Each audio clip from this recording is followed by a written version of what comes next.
किरात भील बिलाला कायस्थ यानी सुनार से लेके चमार तक, कायस्थ से लेके कहार तक, ये सारे ही नीच है, ये पिछले जन्म के पापी है। इन्होंने 84 लाख योनियों में गड़बड़ की थी, उसकी सजा भोगने के लिए तुम भारत में पैदा हुए हो। इंग्लैंड, अमेरिका, जर्मनी, जापान, रूस, फ्रांस में ना तो ब्राह्मण है, ना क्षत्रिय, ना वैश्य है, ना कोई नाई धोबी कुमार है। वहां सब लोग गड्ढमड्ढे, सब भाईचारे से रहता है। वहां पे भगवान ने ऊंची नीची पेड़ी नहीं बनाई। भगवान को बस चले तो सिर्फ भारत में चले। हेलो, भगवान की दादागिरी चली तो यही चली। आगे व्यास स्मृति में लिखा है, आविरा कुरुणा लोद्रा केवर्ता चना पिता पंचशूद्रो प्रशंसता षष्ठोपि दुस्सेवका। आबिरा ने अहीर, गुजर, गौली, धनगर, पार, यादव, आबिरा कुर्मणा, कुर्मी, पटेल, पाटीदार, आबिरा कुर्मा लोद्रा, लोधी, लवंसी, आबिरा कुर्मा लोद्रा, केवर्ता, केवट, भोई, बाथम, चाना पिता और नाई, ये 5 शूद्रों की प्रशंसनीय जातियां हैं। अगर छठी जाति भी प्रशंसा प्राप्त करना चाहती है तो ब्राह्मण, क्षत्रिय के वैश्य के सामने औंधा होकर के गिर पड़े, दंडवत प्रणाम करो। और गुरुजी आए तो उनका चरण धो धो करके कादल लापियो, इससे तुम्हारा अगला जन्म सुधर जाएगा। यह आरक्षण व्यवस्था इस देश में सदियों से चली आ रही है। ब्राह्मण गुप्त संहिता में लिखा है, लोदास गणास गजपास गाछी अदमा वसुद्रायादि निवासी। लोधी, लवंसी, गणस्य, गाडरी, गुजर, गौली, लोदस्य, गणस, कस्पश, कश्यप, कहार, काची, ये अधम, नीच और इस देश के मूल निवासी है। ये इस देश का शास्त्र कहता है। और जो जिस जाति में पैदा हुआ है उसका वही आरक्षण है। आप सरपंच नहीं बन सकते, आप प्रधानमंत्री नहीं बन सकते, आप राष्ट्रपति नहीं बन सकते, आप चुनाव नहीं लड़ सकते। आप रामायण उठा के देख लो, गीता उठा के देख लो, वेद उठा के देख लो, पुराण उठा के देख लो। है मेरे नाई भाई, गुजर भाई, तेली भाई, तमोली भाई, पूछना किसी पंडित जी से कि राम के जमाने में हमारे कितने कैबिनेट मंत्री थे, कृष्ण के जमाने में हमारे कितने सरपंच थे, 24 अवतार ने हमारे लिए कौन सी यूनिवर्सिटियां खोली थी, हमारे समाज के कितने डॉक्टर, इंजीनियर, वकील बनाए। जरा 18 पुराण को खंगाल के देखो। आपका सिर्फ भैंस चराने में, भैंस पालने में, भटे टमाटर उगाने में, मालिश और पालिश करने में आरक्षण दिया था इस देश के पाखंडियों ने, इस देश के देवी देवताओं ने, इस देश के 24 अवतार ने, 33 करोड़ देवता ने गुलामी की जंजीरें आपको पकड़ा दी थी। उसी को धर्म कहा गया कि यही धर्म है। हेलो, जब आप गुलामी करते थे तो धर्म था। जब आप पैंट शर्ट पहनने लग गए, मास्टर बन गए, पटवारी बन गए, डॉक्टर बन गए, इंजीनियर बन गए, सांसद बन गए, वकील बन गए, तो कलयुग आ गया। अब कलयुग चल रही है। हेलो, इस देश में कलयुग चल रहा है। विचार कीजिए, चिंतन कीजिए, गौर कीजिए। 33 करोड़ देवता के पास मोबाइल फोन नहीं था, फेसबुक नहीं था, व्हाट्सएप नहीं था, अरे सवारी भी नहीं थी दादा। विचार कीजिए, चिंतन कीजिए। कोई मुर्गे पे बैठा, कोई गधे पे बैठा, कोई गरुड़ पे बैठा, कोई काय पे बैठा। अरे तुम एक सवारी का आविष्कार नहीं कर पाए। आप कहते हो कि ब्राह्मण ही ज्ञानी है, तो भैया ज्ञानी है तो आपने आविष्कार कौन सा किया? अरे सारी दुनिया बैलगाड़ी में थी। एक लुहार के लड़के ने अपना दिमाग चलाया इंग्लैंड में, और उसने देखा कि भगोनी की जो दाल उबल रही है और ढक्कन भड़बड़ कर रहा है, अगर इसको एक बेहतरीन यंत्र बना दिया जाए तो दुनिया बैलगाड़ी से निकाल करके रेलगाड़ी में आ जाएगी। ये एक सुतार के लड़के, लुहार के लड़के के दिमाग का कमाल है। सज्जनों, ऐसी बात नहीं है कि हमारे सोंदिया भाई, गुजर भाई, अंजना भाई, कुमावत भाई ये अकलमंद नहीं है। ये अकलमंद हो सकते हैं, ये ज्ञानी हो सकते हैं, लेकिन इनको ज्ञानी बनने ही नहीं दिया गया, इनको पढ़ाया नहीं गया। आज मुसलमान की मस्जिद में जाकर के देखना, जाके देखना, वहां का मौलवी अपने बच्चों को कुरान और हदीस को हिफ्ज करवाता है, पढ़ाता है, अरबी फारसी पढ़ाता है, उर्दू पढ़ाता है। मैं पूछना चाहता हूं, एक गुजर का गांव है पूरा, एक सोंदिया का गांव है, एक अंजना का गांव है, एक कुमावत का गांव है, उसमें मंदिर है, वहां का पुजारी क्यों नहीं पढ़ाता है? चलो चमार बड़ी भील बागरी से तो अबड़ा है तुम्हारो भगवान, मत पढ़ाओ। अनके पिछड़ा वर्ग से तो नहीं अबड़ा है, अनके पढ़ा दो, गुजर के पढ़ा दो। पर जिस दिन गुजर अकलबंद हो गया, दांगी अकलबंद हो गया, सोंदिया हो गया, कुमावत हो गया, तो फिर इस देश में ज्यादा कलयुग आ जाएगा। अभी तो कम आयो, घोर कलयुग आ जाएगा। क्योंकि ज्ञानी आदमी खतरनाक होता है, ज्ञानी आदमी संसार में सबसे ज्यादा खतरनाक होता है। इसलिए भारत के पाखंडियों ने लिखा, स्त्री शूद्रो न धीमताम, स्त्री और शूद्र को विद्या मत दो, क्योंकि कम अकल से कहीं को भी काम करवा सको, कम अकल के कहीं भी कथा पुराण सुनाओ। एक देवता के 10 हाथ था, दूसरा के 20 हाथ था, तीसरा के 50 हाथ था, तो एक के 1000 हाथ था। तो जो गमना गमचारेगा भी मानेगा। कोई मटका से पैदा हो, कोई मुंडा से पैदा हो, कोई कान से पैदा हो, कोई हिरणी से पैदा हुआ। ऐसी जो कथा है, इन कथाओं को कब मानोगे?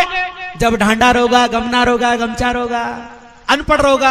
पढ़े लिखे हो जाएगा तो आदमी तर्क करेगा, चिंतन करेगा, मनन करेगा, विचार करेगा। इसलिए इस देश की जनता को गमना और गमचा रखा गया। आज बहुत सारे लोग कहते हैं सब आरक्षण गलत है,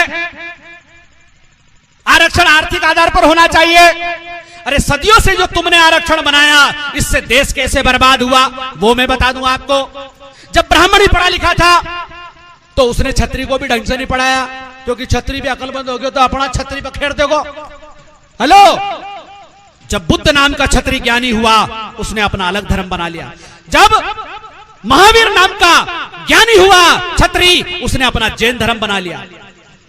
जब कबीर नाम का ज्ञानी हुआ तो उसने अपना अलग पंथ बनाया। भारत में जब जब कोई ज्ञानी हुआ है SC ST OBC में, या छत्री भी ज्ञानी बनेगा तो वो अपना अलग सिस्टम बनाएगा। क्यों? क्योंकि वेद पुराण की जो पुराना सिस्टम है वो गलत है। और वो सिस्टम क्या है? भगवान ने ऊंची नीची पेड़ी बनाई है, सब अपनी पेड़ी पे बैठा रहो, जूता खाता रहो, जूता देता रहो, इससे अगला जन्म सुधर जाएगा। ब्राह्मण ज्ञानी बनेगा, छत्री का काम है लटा पटा मनक घटा। अच्छा, छत्री को क्या आरक्षण दिया? छत्री को यह आरक्षण नहीं है कि वो पूरी दुनिया की यात्रा करे, पूरी दुनिया में जाकर के राज करे। आपने देखा होगा इस देश के छत्रियों ने अगर मारा है तो किसको मारा? चमार बड़ी भील बागरी बरगुंडा नाई धोबी तेली तमोली, इनकी बारात रोकी। हेलो, बारात भी रोकी तो कहो मरिया मराए के मारे। हेलो, मरिया मराए के। अरे दुनिया में राज करना था ना तुम्हें, 7 समुद्र पार से अंग्रेज आ गए, पूरी दुनिया में राज किया, और तुम यही लटा पट्टा बेटा मनक गठा में लगा दिया। तुम्हारी ताकत यहाँ की यही लगी। तुम्हारी जिंदगी का मकसद क्या बनाया?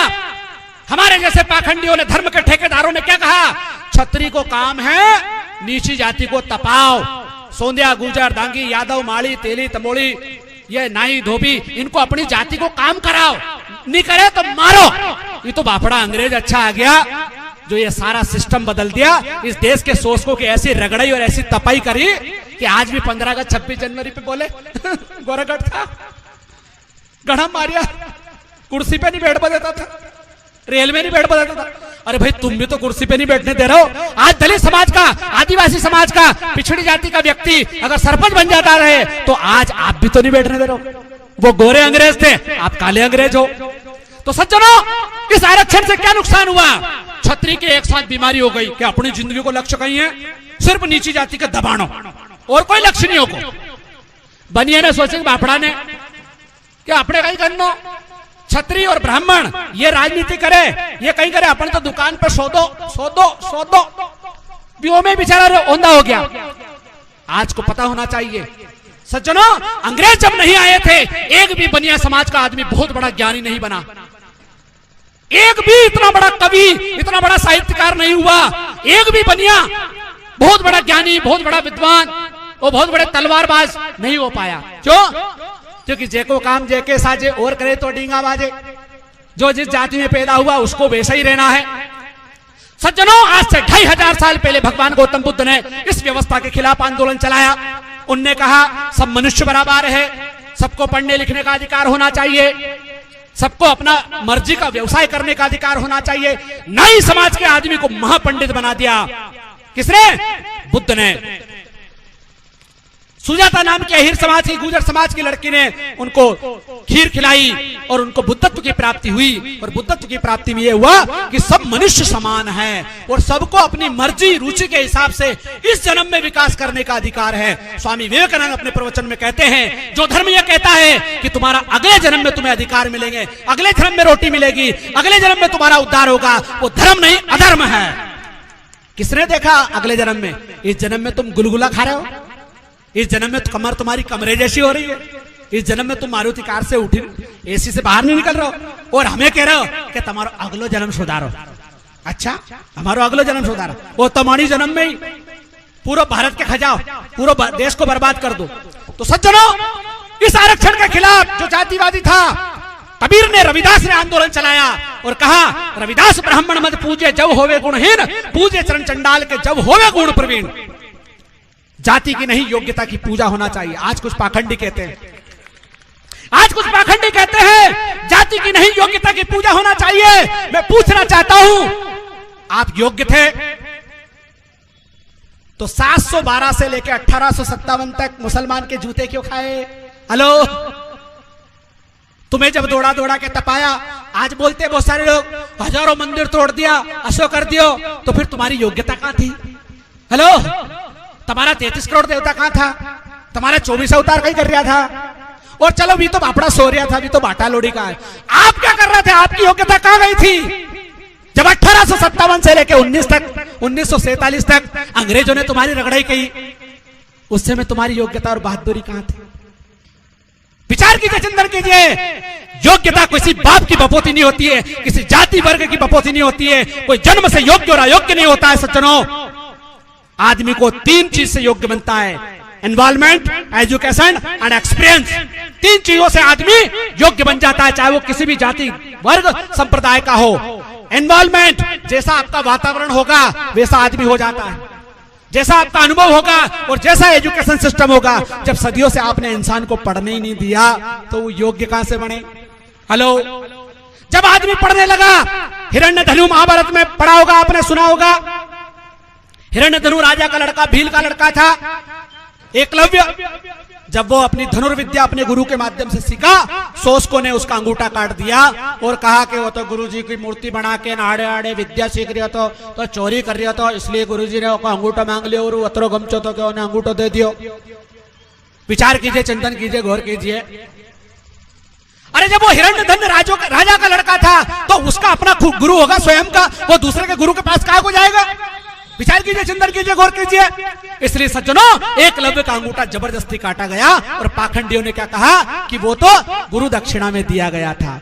और इस देश के पाखंडी लोग उस गुरु द्रोणाचार्य के नाम पर बड़े बड़े पुरस्कार दिए जा रहे हैं कि अच्छो पहला अंगूठो काटो तो और अब द्रोणाचार्य को वो एकलव्य को पाठ हटा करके पाठ काट दियो। उनके बाप दादाओं ने हजारों साल पहले क्या काटा था? अंगूठा काटा था। और पहले जो 10 साल 20 साल पहले पढ़े हुए 5वीं में मध्य प्रदेश सरकार एकलव्य का पाठ पढ़ाती थी, वो पाठ हटा दिया, अब काट दिया। तो सज्जनों, ये सारी व्यवस्था, इस देश में 2 व्यवस्था है, एक शोषक की व्यवस्था है, एक शोषित की व्यवस्था है। शोषक के कौन लोग हैं और शोषित के कौन लोग हैं, ये आपको समझना पड़ेगा। तो कबीर ने कहा था, एक बूंद एक मलमूत्र एक चामर गूदा, एक ज्योति से सभी जन में को बामण को सूदा। एक बूंद, जिस माता पिता के रजवीर से ब्राह्मण क्षत्रिय वैश्य पैदा होते हैं, उसी से सुनार से लेकर चमार तक, कायस्थ से लेकर कहार पैदा होते हैं। 9 महीने में आप पैदा होते हैं, 9 महीने में हम पैदा होते हैं। अरे जहां से तुम खाते हो वहीं से हम खाते हैं, जहां से तुम निकालते हो वहीं से हम निकालते हैं। तो फिर ऊंची नीची पेड़ी कैसे? हेलो, थोड़ा हाउ कर दीजिए, विचार कीजिए, चिंतन कीजिए। कबीर कितनी बड़ी बात कहते हैं, कितनी बड़ी बात कहते हैं। एक बूंद एक मलमूत्र एक चामर गूदा और एक ज्योति से सभी जन में को बामण को सूदा। अरे मलमूत्र से भी जाति का पता चल जाता है। यो बकरी की मेंढगी है, ये ऊंट की लीद है, ये कुत्ते ने बिगाड़ा है। लेकिन एक गांव में अगर सभी जातियों के लोग खाड़ बिगाड़ के आ जाए, रोड बिगाड़ के आ जाए, तो पता नहीं चलेगा कि ये ठाकुर साहब का है कि पंडित जी का है कि पंडितानी का है कि बड़ी का है कि पंडितानी का है कि बड़ी का है। अगर आप चाहते हैं गरीब हर वंचित इंसान की आवाज आप तक पहुंचे तो हमारे चैनल को सब्सक्राइब करें और बेल आइकन का बटन दबाना ना भूलें। देखते रहिए बहुजन न्यूज।